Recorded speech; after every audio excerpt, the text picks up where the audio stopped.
Once upon a time in a bustling city, there lived a young woman named Sarah.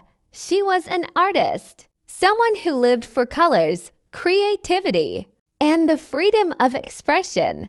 But despite her passion for art, Sarah felt a deep sense of loneliness. She had recently moved to the city and, being an introvert, found it hard to make connections. One rainy afternoon, as Sarah sat in a cozy cafe, sketching the view outside the window, she noticed an old man sitting alone at a corner table. His face was wrinkled with age, but his eyes sparkled with wisdom. He had a bundle of old, yellowed letters with him, and he seemed lost in thought as he read them.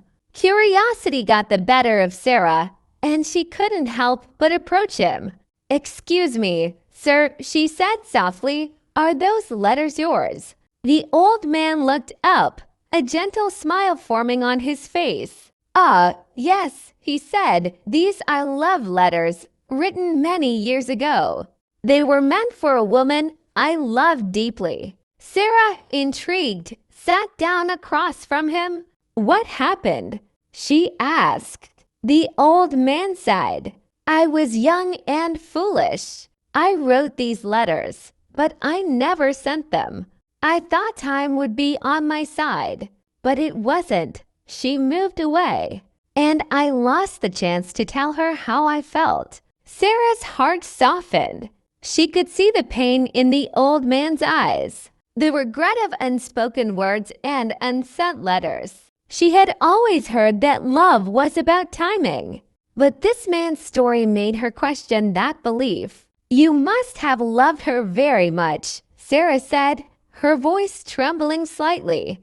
"I did," he replied, "but love isn't just about feelings. It's about taking action. It's about speaking the words, even if you're afraid."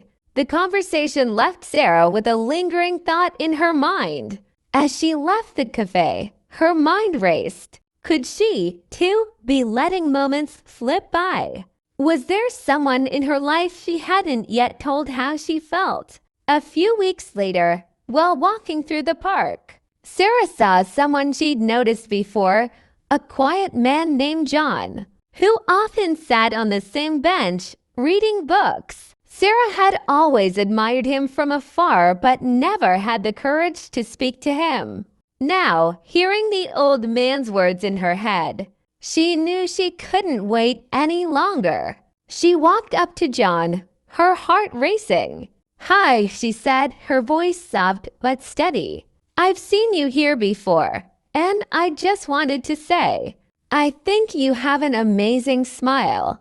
John looked up, surprised but pleased.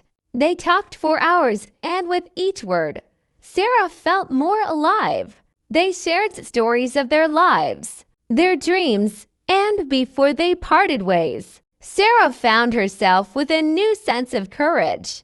A few months later, Sarah and John were inseparable.